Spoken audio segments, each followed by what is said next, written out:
Well, I guess it's time to talk about the second half of the Mega Man trilogy on the Nintendo Entertainment System.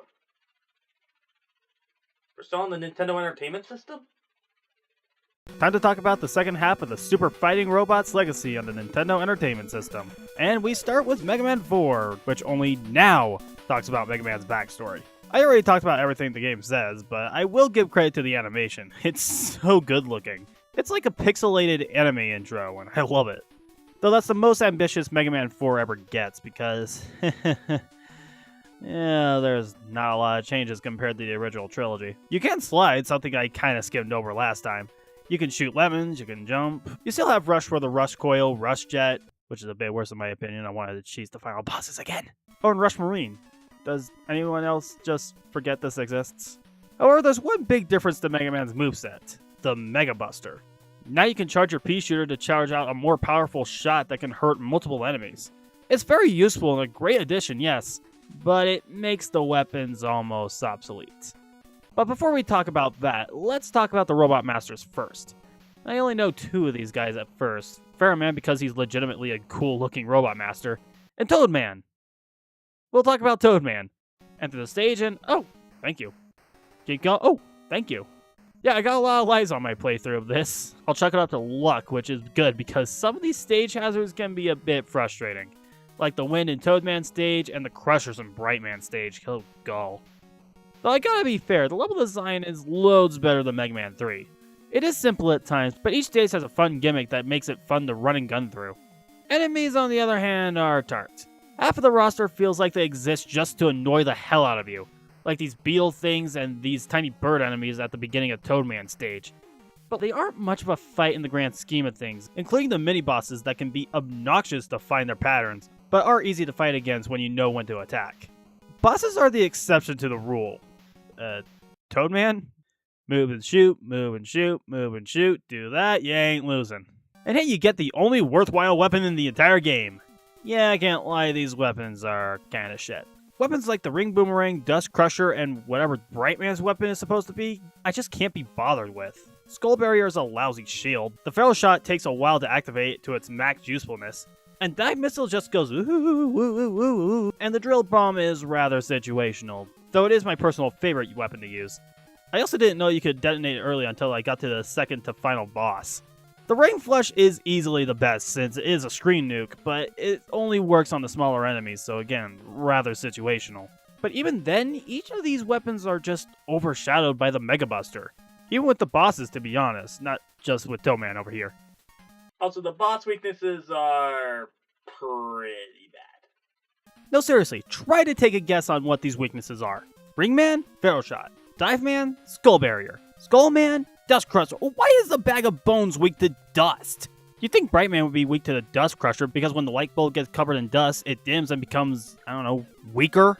But no, it's weak to Rain Flush. The reason is sound, but while short-circuiting a robot is fatal, they're all robots. Wouldn't they all be weak to the Rain Flush with that logic? But I should transition to the Robot Master's creator because this introduces a new villain, Dr. Mikhail Cossack. Basically, with Wily gone and presumably dead, we need a new asshole to beat up, and of course he's Russian. I mean, we had Ringman earlier with the astrology theme. It was to be expected. And he has a crane machine because for some reason that makes sense. I personally think a game of Tetris would be more fitting. Wait, the Dust Crusher is effective against this thing?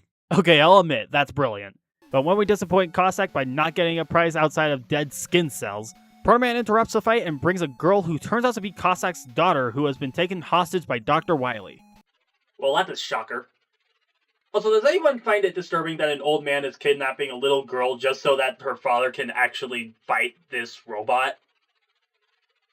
Am I thinking way too hard about this? I'm thinking too hard about it. Let's fight Wily and his damn annoying giant metal that you can't beat without getting hurt and have to use that valuable E-tank you grabbed before the fight! So really, getting E-tanks and lives is probably the easiest in this game. Especially with your new ally Yeti, who you can bump into and get a pickup from him. If you don't like what he gives you, you can just exit the room and come back until he gives you a E-tank. Anyway, what? Okay, Albert, when Toadman puts up more of a fight than you have a problem. Okay, never mind. And in typical fashion, he retreats for a second fight and... pathetic. Please forgive me, I'm a helpless old man. Dude, if I didn't have anything to tie you up, I'd throw you into a cell with my bare hands. So I'll just let you go with one more chance, and the next time I see you slip up, thank you, damn it, the ring boomerangs would have worked. And with all that said and done, it's just there. There really isn't anything in this game that makes it stand out from the original trilogy. Like, the level design and music is okay, but the weapons aren't good, the Robot Masters are not the greatest in the series, and Eddie and Cossack are actually the best parts of the game, but they're not anything special. They're just there, in my opinion. Mega Man 5 was the game I was optimistic with. No real reason, but I just had a feeling that I was going to enjoy it this time. But really, this game is not any different from Mega Man 4. I mean, the setup is different. Proto Man is kidnapped Dr. Wily and also has 8 Robot Masters of his own so he can take over the world. Totally not Dr. Wily, no siree. But seriously, outside of that and of course the Robot Masters and weapons, yeah, no major changes to the formula. There are 2 new items you can collect. Being Starman will give you the Super Arrow, which is 100% pointless. You still have Rush Coil, which not only does the same function, but it does it so much better. They got rid of the Rush Marine, a tool I never really used anyway, but at least it had a unique function. But you can also collect these letters that spell out Mega Man V, which means Mega Man 5, to unlock Beat the Bird. This was made by Dr. Cossack as an apology for his actions from the last game, and holy shit was it an apology! You don't get them until the last stage you play, since the letters are scattered over every stage, but the moment you collect the last letter, this guy can wreck enemies up, even boss fights. Seriously, he does almost as much damage as the Mega Buster, just damn. It's a shame you don't get him until late in the game. Going on with the main weapons, they're better than Mega Man 4 at least. Each weapon is unique to one another, but many are not very useful or even all that practical. The Water Wave and Gyro Attack are typically just a straight line with minimal variation to make them unique, and the Star Crash is just another not very useful shield weapon. The Power Stone is a bit wonky in terms of aiming since it just rotates across the screen. I only used it on these assholes to be perfectly honest. The Crystal Eye is cool visually since it splits into 3 smaller ricocheting bullets, and at least it's not a pain like the Gemini Laser, but it's not worth using since it's just as strong as your basic weapon. The Charge Kick is a melee attack that spits in the eye of the Tot Spin, but it's still a melee attack that can leave you open to contact damage if you're not careful. The Gravity Hold didn't seem useful at first, but when I used it on the smaller enemies, I was immediately sold on it. For the regular stages anyway. And the Napalm Bomb. Yeah, you can see why I didn't use this a lot. Couldn't you make them detonate with a button instead of spewing more of the damn things? Also, why are they bounced? Just why? And then we talk about the boss weaknesses. Well, I figured that Napalm was good against Stone Man, and Gravity Man was weak to the Star Crash. Yeah, I think that's it. Apparently Wave Man is weak to the Charge Kick? Why do I care anymore? If it's worth noting in a later game, I'll talk about the weaknesses and such, but I can tell they stopped caring or they are just reaching way too far with these. I mean, the boss fights are good stuff, and plenty of them are pretty fun, except for Charge Man. I hope this train gets scrapped on the island of Sodor. On to Proto Man's Fortress. We get to fight these robots called Dark Man, and they can be a pain in the ass at points. But they're doable, especially with all the E-tanks you get, and the rewind button helps a bit as well. And at the end, Proto Man was a fake. Oh, thanks, Proto Man, but I would have liked my weapon energy back as well. But yeah, Wily was behind it all along. Like, that's much of a surprise. Oh yeah, the typical boss rush. Luckily, I got this M-tank that will refill all my energy.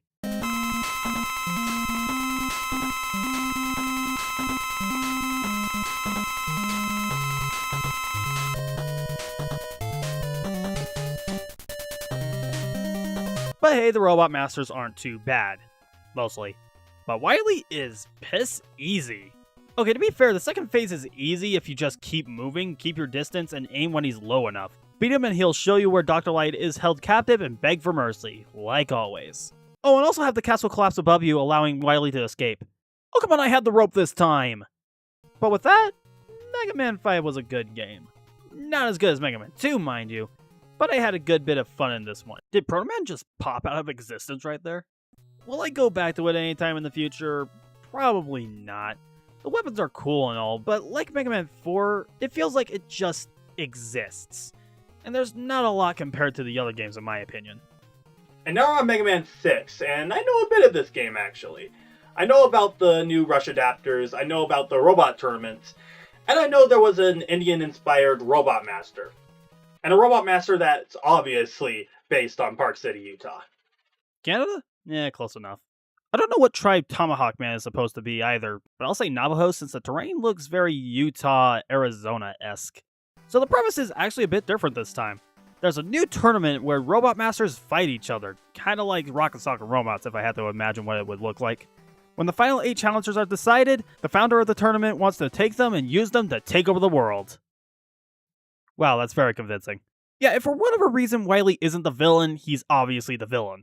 I will not be fooled after Mega Man 5. No, I will not. So I'm going to quickly talk about the level design for a second. I talked a bit about it in Mega Man 4 and not at all in Mega Man 5, mostly because it did seem like plain platforms with a horde of enemies here and there. Though Mega Man 6 has plenty of hidden paths for extra goodies that can help you out later, like the ever-helpful E-Tanks and the best addition to the Mega Man series, the Energy Balancer. Here, what is that? Just take it. This is the reason why this is the best Mega Man game on the NES. No kidding, I'll talk about the other new additions, but I cannot say enough why this is a big deal. After you collect this thing, any energy refills you collect will give it to either the weapon you're using at the moment or the weapon with the least amount of energy. This is a huge time saver. In the other games, I had to go to the pause menu, select the weapon with the least amount of energy, collect it, and then go back to the Mega Buster. Or I can just take the energy refill without even caring. But now this is a thing of the past. But in order to find it, you have to break this block in the most awkward way possible with the new Power Rush adapter.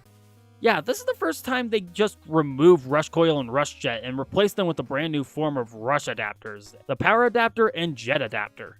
These are fantastic. This makes the level design even more expansive than it could have been with the other games. It makes the hidden and branching pathways a welcome addition, and the fact that they don't use any refillable ammo and you can use them whenever you want is just icing on the cake. The only downside is that you can't slide and you can't use the Mega Buster.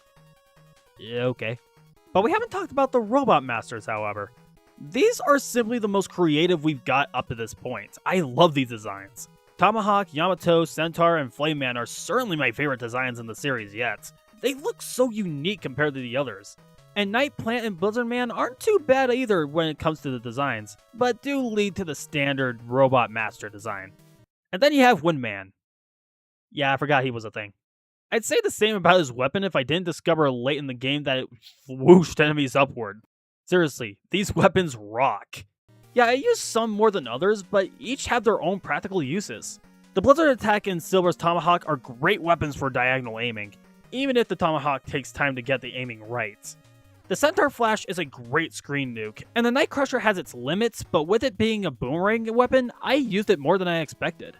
The Flame Blast is only useful for moving ground enemies, which makes it super situational. The Yamato Spear pierces shields, which I didn't realize until late game, so I thought it was just a useless weapon. And of course the Plant Barrier didn't have much utility for me, and you already know at this point. The X and Wily castles are not exactly easy. These can definitely give you some pretty tight jumps and pretty deadly traps, and the bosses can kick your ass especially if you're low on energy. Pro tip for this game and probably the others too. If you game over and continue, you'll get all your weapon energy back. It makes bosses like this guy a lot more tolerable. You go to Mr. X and his plans have failed thee. He reveals his true identity, fight the Mega Dragon Mark II, fight this turret thing, refight the Robot Masters and Classic Faction, and... Wily, this is just pathetic. You need to step up your game. Oh shit! But you got no problem, man. Please forgive 6 times, asshole. Damn it!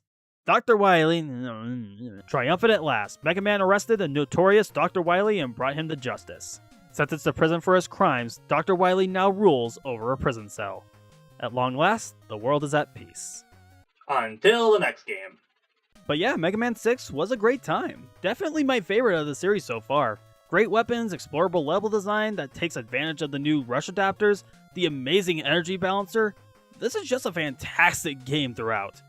As for 4 and 5, they're good as well, but they're a bit on the dull side when it comes to the games themselves. But all 6 of the NES games are on the Mega Man Legacy Collection, which you can get on the PlayStation 4, Xbox One, Steam, Switch, and 3DS for a good 20 to 30 bucks. These are certainly games you shouldn't be skipping out on, especially with the new features added in like the rewind button, concept art, and a sound test for each game. It's certainly worth your time and money. Go out and play them. Now, go. And next time we're going to be moving over to the second Legacy Collection, where we're going to be talking about Mega Man 7 on the Super Nintendo Entertainment System, as well as Mega Man 8 for the Sega Saturn and PlayStation. Actually, I think the Legacy Collection version is the PlayStation version. I don't know. But whatever the case, I hope you guys have a wonderful rest of your day, and I'll play with you guys next time.